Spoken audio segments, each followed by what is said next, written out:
ان آیتوں کے نازل ہو جانے کے بعد عبداللہ بن ام مکتوم کو اسلامی معاشرے میں ایک ممتاز حیثیت حاصل ہوگی. اور عائشہ بیان کرتی ہیں کہ رسول اللہ صلی اللہ علیہ وسلم کے پاس ان آیتوں کے نزول کے بعد جب بھی عبداللہ بن ام مکتوم آئے تو رسول اللہ صلی اللہ علیہ وسلم ان کو اپنے گھر میں بٹھا کے شہد پلایا کرتے تھے جب بھی آئے. اور صحابہ ان کا اکرام کیا کرتے تھے کہ یہ ہے وہ بزرگ کہ جس کے بارے میں آسمان سے قرآن کی آیتیں نازل ہوئیں. ایک مرتبہ رسول اللہ صلی اللہ علیہ وسلم کی زندگی میں رسول اللہ کے پاس آ گئے اور آگے کہنے لگے اللہ کے رسول اب تو بوڑھا ہو چکا. دیکھیں کتنی عمر تھی, رسول اللہ کے دور میں بوڑھے تھے اور شہید کہاں پہ ہوئے؟ جنگ قادسیہ میں. اللہ کے رسول بوڑھا ہو چکا ہوں, بزرگ ہو چکا ہوں, اب قوا جواب دے گئے ہیں, اب چلنے پھرنے کی ہمت موجود نہیں رہی, گھر اتنی دور ہے مسجد النبوی سے, رستے میں سانپ بچھو مختلف جانور بھیڑیا گیدڑ کوئی بھی پڑھ سکتا ہے. مفہوم یہ ہے سفر لمبا ہے, میں معذور ہوں, اندھا ہوں, مجھے اجازت دیجئے کہ میں اپنے گھر میں نماز پڑھ لیا کروں.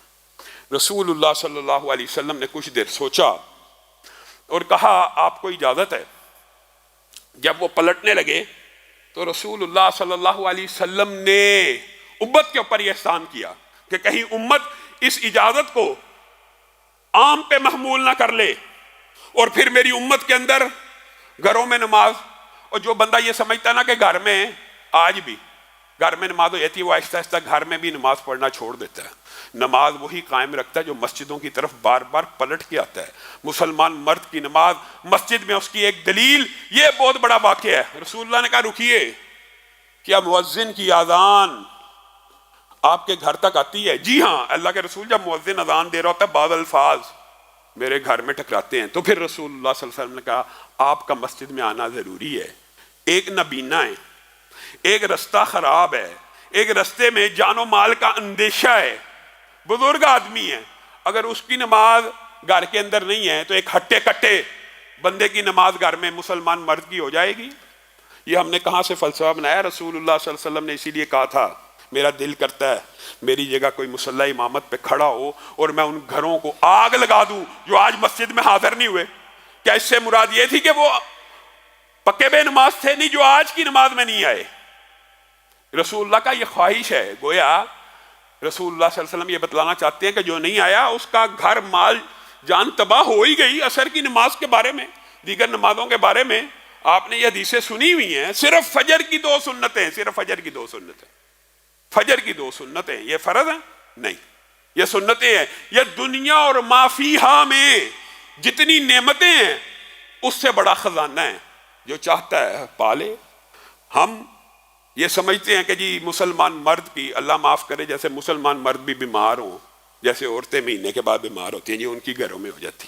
مسلمان مرد کی نماز مسجد میں ہوتی ہے, اللہ کوئی عذر شرعی ہو, اللہ یہ کہ اس نے جمع کر لی ہو وغیرہ, جو عذر شرعی ہیں جن کے بارے میں آپ جانتے ہیں, مسلمان مرد کی نماز صرف مسجد میں ہوگی.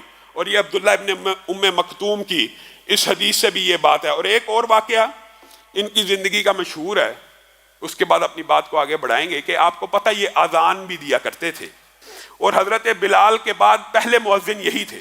اسلام کے پہلے مؤذن حضرت بلال, ان کے بعد یہ جو فقہی کلیہ اور قاعدہ آج آپ دیکھتے ہیں مسجدوں میں, اس کی بنیاد بھی یہ حدیث ہے.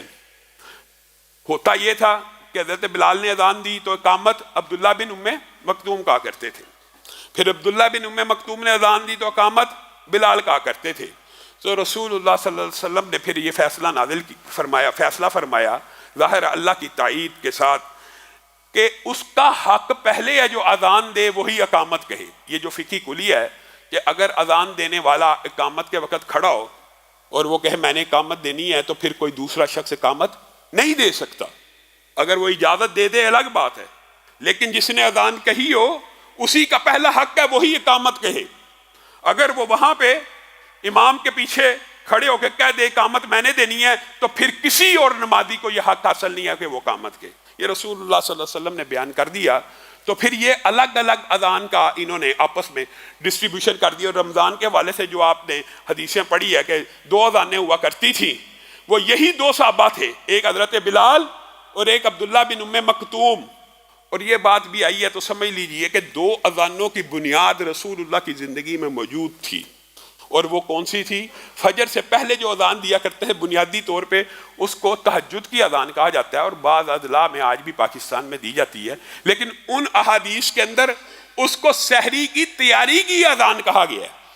گویا لوگ اٹھ جائیں، تہجد پڑھیں، سحری کی تیاری کریں، کھانا کھانا شروع کر دیں، اور جب عبداللہ بن ام مکتوم اذان دیں تب کھانا، یعنی وہ فجر کا وقت ہے۔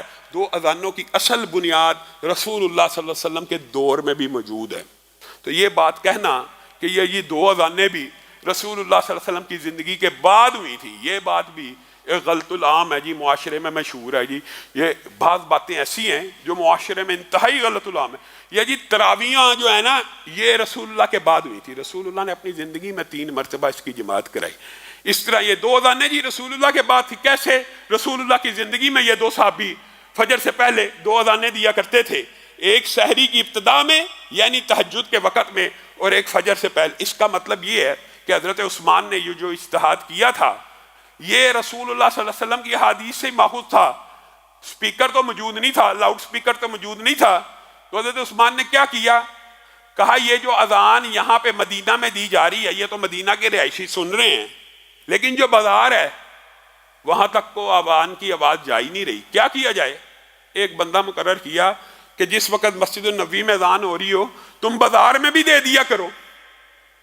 اس میں کسی قسم کی بھی کوئی حرج کی بات نہیں ہے، لیکن اب سپیکر ہے، اب تو ایک سپیکر کئی کلومیٹر تک آواز چلی جاتی ہے، وہ جو اسٹریٹجی اور حکمت عملی تھی، جو علت تھی وہ پوری ہو جاتی ہے، تو اب 2 اذان دینے کی ضرورت نہیں ہے۔ لیکن پھر بھی اگر کوئی چاہتا ہے رات کو ایسے پہر میں اذان دے دے کہ لوگ اٹھ کے سحری کی تیاری کر لیں، سحری پکانا شروع کر دیں، تہجد کی اذان دے دے، اس میں بھی کسی قسم کی کوئی قباحت کی بات نہیں ہے۔ جو بات حدیث رسول سے ثابت ہو جائے وہ ہماری سارا آنکھوں پہ ہے۔ اللہ رب العزت جو کہا گیا، جو سنا گیا، اس کو سمجھنے کی توفیق عنایت فرمائے۔